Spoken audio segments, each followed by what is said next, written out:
Selamat datang di dunia dalam berita. Ketika duka bertemu politik. Kita mulai dengan sebuah pengakuan yang menyayat hati. Pengakuan dari seorang ayah, warga negara Amerika, yang bernama Ruby Chen. Pria ini seharusnya berduka dalam damai, tetapi ia memilih untuk berdiri di atas panggung dunia.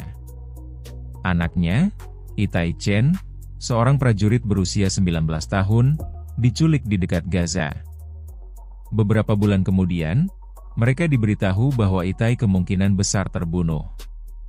Sebuah tragedi pribadi yang harusnya diselesaikan dengan ritual suci, Shiva, upacara duka selama seminggu dalam tradisi Yahudi. Namun, Ruby dan istrinya menolak. Tanyakan pada diri Anda, mengapa menolak tradisi kuno yang seharusnya memberi mereka ketenangan? Jawabannya ada pada 4 kata, dia tidak di sini. Jenazah Itay belum kembali. Penolakan ini bukan sekadar penolakan ritual. Ini adalah deklarasi perang emosional kepada para politisi, bahkan kepada Presiden Amerika Serikat. Ini adalah pertanyaan yang menggelegar, kapan kami akan memiliki anak kami kembali? Anda ingin ini berakhir? Akhiri dengan dia kembali bersama kami. Duka pribadi ini langsung membuka kotak Pandora yang lebih besar. Konflik antara tujuan perang sebuah negara. Kontradiksi perang, prioritas yang berbenturan. Pemerintah Israel menetapkan 3 tujuan utama, membongkar Hamas, memastikan 7 Oktober tidak terulang, dan menciptakan kondisi untuk mengembalikan para sandera. Dengarkan baik-baik pengamatan Ruby Chen. Dia mengatakan tujuan-tujuan ini tidak selalu berjalan selaras. Mereka terkadang seperti fiksi satu dengan yang lain. Ini adalah intisari dari dilema yang melumpuhkan Israel. Apakah keselamatan sandera adalah prioritas utama, atau pemusnahan musuh? Sayangnya, setelah waktu yang panjang, kesimpulan Ruby adalah pahit. Pengembalian sandera tidak menggantikan 2 tujuan lainnya. Ini bukan hanya kegagalan politik. Ini adalah pengkhianatan terhadap sebuah janji suci kepada keluarga-keluarga yang hancur. Mari kita bahas peran Amerika Serikat. Awalnya, Gedung Putih di bawah Presiden Biden dan timnya menunjukkan empati. Keluarga AS yang terdampak merasa diberkati oleh dukungan tersebut, jauh lebih baik daripada yang mereka rasakan di Israel sendiri. Namun, Ruby Chen, sebagai warga negara AS, menyatakan kekecewaan mendalam. Pemerintahnya gagal memprioritaskan 12 sandera warga negara AS. Apakah ini menunjukkan bahwa dalam pertimbangan geopolitik yang rumit, nyawa warga negara, bahkan dari sekutu terdekat, bisa menjadi tawar-menawar? Pergeseran dinamika politik global dan harapan yang tipis. Kemudian, Chen mencatat pergeseran. Dia menyebutkan pemerintahan baru, mengacu pada Presiden Trump, dengan gaya kebijakan yang sama sekali berbeda ini, yang berfokus pada negosiasi, tampaknya memicu pergerakan. Kita melihat Gedung Putih mulai mengatur hal ini di PBB, dengan Presiden secara langsung berbicara tentang para sandera, menciptakan pertemuan dengan negara-negara Arab dan negara-negara moderat. Ruby melihat adanya keselarasan terjadi yang berkembang menjadi kesepakatan yang telah ditandatangani.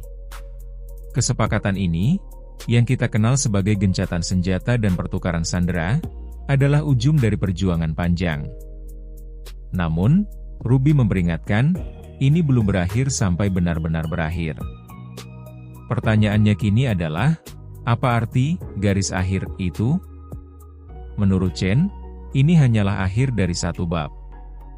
Dan ia berharap, kembalinya para sandera akan memicu jenis dinamika baru di Israel, di mana masyarakat telah terpecah oleh politik. Dia berharap ini menjadi awal untuk rehabilitasi, bagi bangsa yang telah kehilangan ribuan jiwa dan puluhan ribu lainnya terluka jiwa, roh, dan raga. Dilema kemanusiaan, duka di kedua sisi. Dalam momen kejujuran yang langka, Ruby Chen meluaskan empatinya. Ia berkata, juga orang-orang di Gaza, saya turut merasakan apa yang mereka rasakan. Ada orang yang kelaparan, yang sedang dilanda kelaparan. Ini adalah titik krusial. Seorang ayah yang berduka atas anaknya yang dibunuh diyakini oleh musuh, namun ia masih mampu melihat penderitaan musuh tersebut. Dia berargumen, terlepas dari siapa yang bersalah, masyarakat Gaza juga menderita. Lalu ia melempar tuduhan keras kepada komunitas internasional. Dalam metafora yang tajam, ia mengatakan, dunia telah membiarkan ini terjadi, seperti dua anak yang berkelahi di taman bermain. Pada suatu saat orang dewasa datang dan berkata, "Sudah cukup." Mengapa orang dewasa ini, kekuatan-kekuatan global, begitu terlambat untuk turun tangan? Kita tinggalkan Natanya, dan terbang ke London, tempat ketegangan geopolitik diputar di jalan-jalan. Gema perang di ibu kota global, London. Di saat kabar gencatan senjata muncul, puluhan ribu demonstran pro-Palestina berbaris di London. Mereka menyambut gencatan senjata dengan hati-hati, karena bagi mereka, masalah yang menyebabkan perang, pendudukan, penindasan, belum hilang. Namun, demonstrasi ini tidak hanya tentang kebijakan luar negeri. Ini tentang konflik sosial yang dibawa ke jalan-jalan Inggris. Kita melihat bentrokan narasi. Seorang wanita Yahudi Inggris menyatakan pawai itu mengintimidasi dan hanya meningkatkan antisemitisme. Di sisi lain, para pengunjuk rasa berpendapat itu adalah hak demokratis mereka. Perhatikan frasa ini, Free Palestine. Ia bergema, bahkan mendapat dukungan dari beberapa anggota komunitas Yahudi Ortodoks, yang menunjukkan bahwa narasi anti-Israel tidak selalu sama dengan anti-Yahudi. Jalan buntu masa depan, solusi dua negara versus genosida. Apa yang diinginkan para pengunjuk rasa? Perubahan jangka panjang. Sebuah solusi dua negara yang tepat. Mereka menuntut pertanggungjawaban Israel, pelucutan senjata Hamas, dan pemerintahan Palestina yang independen. Tuntutan ini secara implisit bertentangan dengan tujuan Israel, yaitu pembubaran total Hamas. Puncaknya datang ketika salah satu pengunjuk rasa menuntut, perubahan itu mungkin. Masa depan kemanusiaan bersama adalah mungkin. Namun pertama-tama kita harus mengakui adanya pendudukan, apartheid, dan genosida. Apartheid dan genosida, ini adalah deskripsi yang ditolak keras oleh Israel. Perbedaan pandangan yang ekstrim ini, antara membebaskan sandera dan mengakui genosida, adalah alasan mengapa konflik ini tidak pernah berakhir. Di satu sisi, ada sebuah resolusi, gencatan senjata, kesepakatan yang telah ditandatangani. Di sisi lain, ada tuntutan untuk revolusi total. Penutup dan misteri yang belum terpecahkan. Dari duka mendalam seorang ayah yang menolak menguburkan anaknya sampai tubuhnya kembali, hingga protes jalanan di ibu kota global yang menuntut pengakuan atas kejahatan yang paling mengerikan, konflik ini terus memperlihatkan wajahnya yang paling brutal dan rumit. Kita menyaksikan tujuan perang yang bertentangan di Israel, dan kini kita memiliki kesepakatan. Tetapi ini hanyalah akhir dari sebuah bab.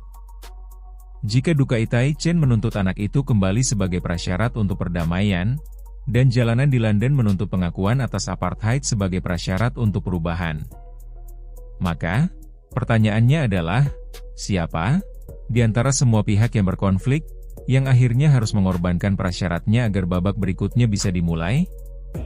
Dan jika para sandera kembali, apakah itu akan memicu perdamaian sejati, atau justru babak baru yang lebih gelap dari konflik yang tak kunjung usai? Apa harga sebenarnya dari garis akhir yang dikatakan Ruby Chen? Jawabannya ada di tangan para pemimpin yang sedang bernegosiasi saat ini. Bagaimana pendapat Anda? Silahkan tinggalkan pendapat Anda di kolom komentar.